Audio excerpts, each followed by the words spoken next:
All right, we are back, and you've got some photos that we found in some archives. Yeah, we did. We after we had laid some down, we found up some more stuff, and we're just going to go through them a little bit.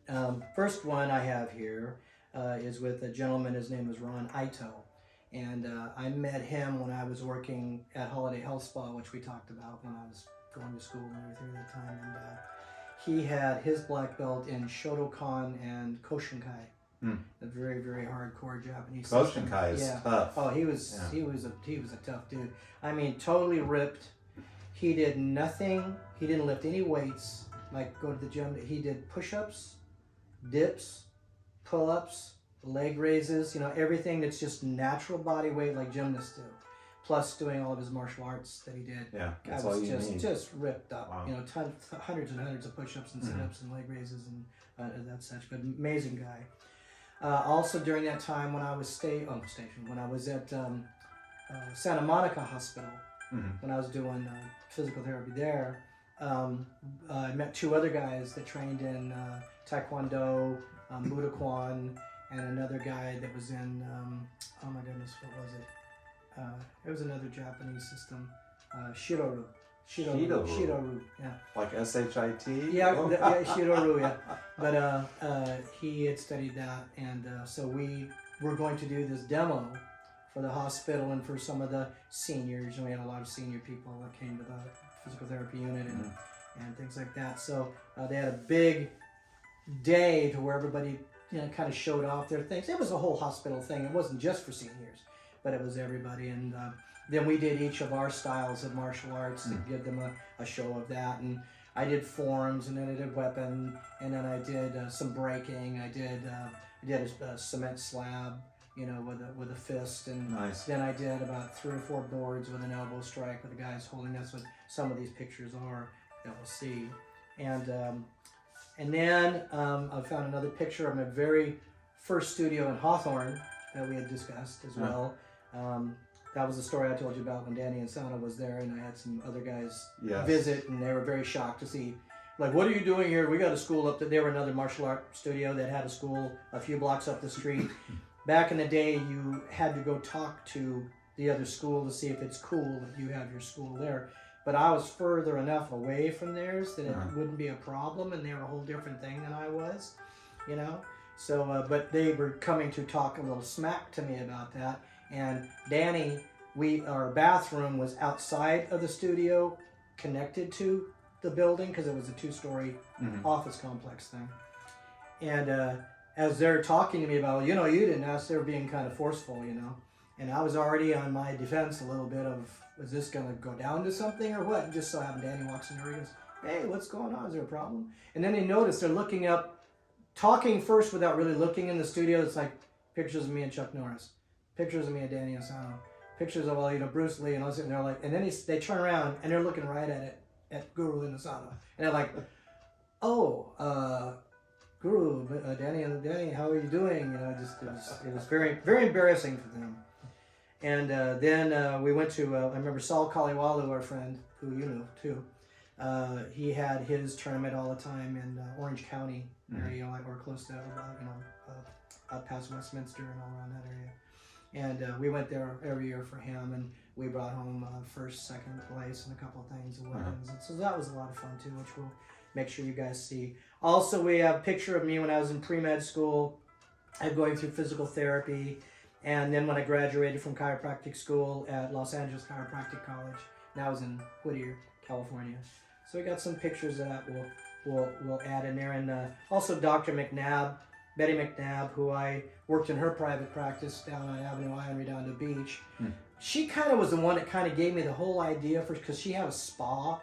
So she had weight rooms, she had a big outdoor swimming pool, plus the beach was right there, you know, and massage and all these other things. And I think that's where I got my kind of idea, you know, as I went to private practice and all that, and then I ended up in my other school. So, but that's some of the pictures we're gonna, you know, have added on, so everybody will get to see those too. So, getting back to where we left off in our last part of our story, I had just made the move that I'm going to leave, and I'm going to start what I've always wanted to do, the practice that had physical therapy, sports medicine training, martial arts, all of that. And I had picked up so many celebrity clients at that point from being in the private practice. I told them my intentions, so they were still going to go to the orthopedist if they needed as well. And but they liked the other things that I did, and I was already training some of them at their homes.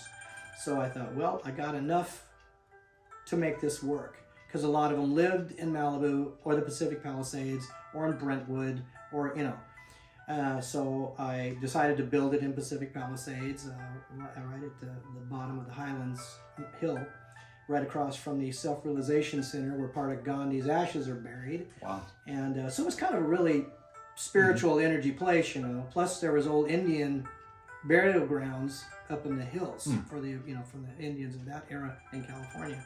Anyway, so I finally opened that, and it was really a lot of fun there. I enjoyed that immensely, and got a lot of students really quickly because a lot of people lived up there. They had children, even a lot of the celebs or corporate guys that lived up there in their multi-million-dollar homes, and it was a great location. Great location where I was at, and so that was a lot of fun. Long drive for me, because I used to drive just to Beverly Hills from Palos Verdes. Now I was driving all the way just doggone near halfway to Malibu, So, but it went well. It was exciting time, and that's when Geshe, the Lama that I told you that I've been training with as well, they were building his new temple in the Long Beach area. So he asked if he could start doing his classes there on the weekend, on Sundays, because I really wasn't there on Sunday anyway. And so that was really cool, because now I've got the blessing of him at the studio as well. And so more people came to there, and then more people were finding out he was teaching there, which, that area, wow, this guy's here. So we had a lot more people, and some celebrity people, and Barbara Streisand, and she came in. And but that was Steve Gutenberg, and Lainey Kazan also. It was the mother in Big Fat Greek Wedding.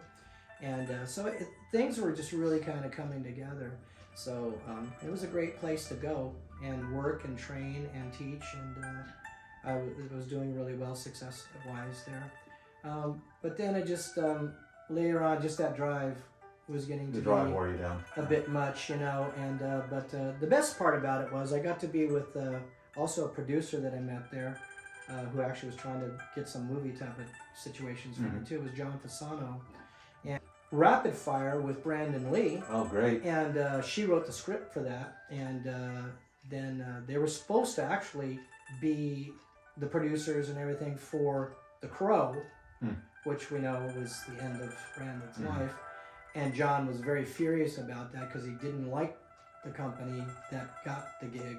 And he had such a great team to work with him, and Brandon really enjoyed working with them.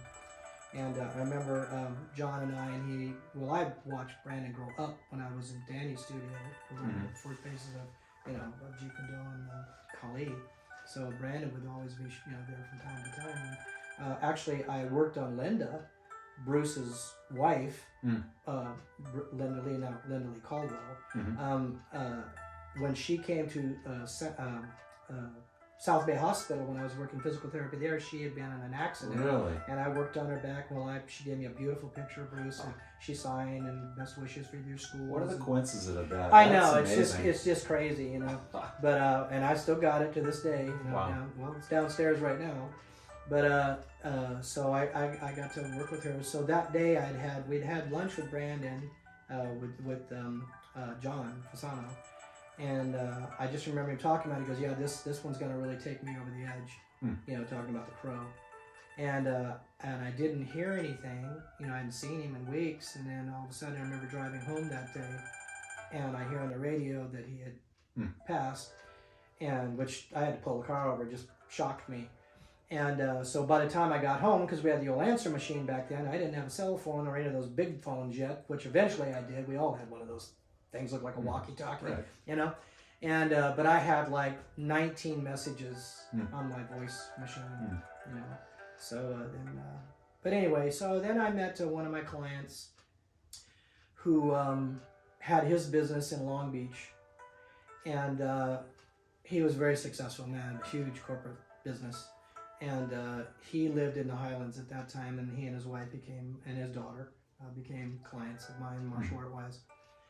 And then he said, well, you know, it'd be cool if you had something a little closer between where I live and where I work.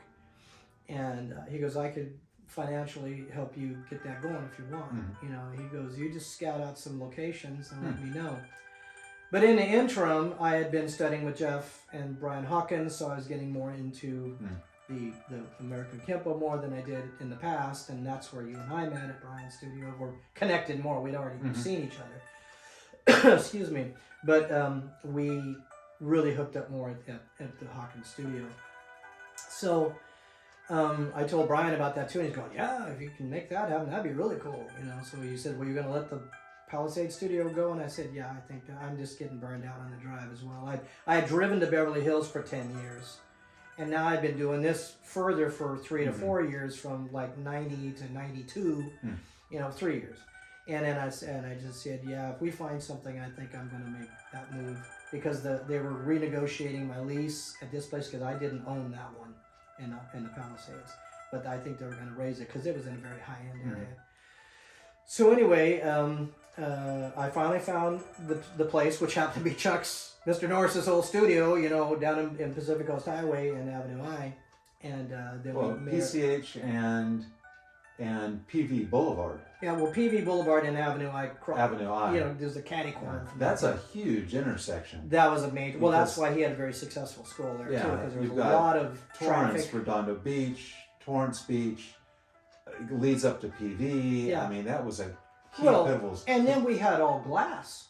And you know, all in the glass front, in the and everybody's sitting at that stoplight coming home from work, they're watching our classes go on. So it was just like a movie, you know. And then more people, of course, would come in and call. And besides my Kempo classes there, once we were open, I did aerobic boot camp classes, you know, and that was just packed out. You know, we had a bunch. And then over the years, you know, we added in the spin cycling, we had the weight gym in the back, and I was doing more personal training then. And then my bodyguard work that I already pretty much started in the Palisades increased more. Because once you start working with one, they start talking, then another calls you, their manager calls you, their manager calls you, their manager calls you. You know, and that's when at that time I was doing a thing for the Dalai Lama, His Holiness, when Geshe introduced me to him. And then he wanted me to work a team for him. So every time he came into California, besides there was another security team called Gavin DeBecker that was out of Studio City. And so we kind of did things together with them as well. But so every time he came to LA, he wanted me to be there with him too. So, but during that time, I met Shania Twain, because she came to see him. And then I started doing some things with Shania Twain back in the day. And then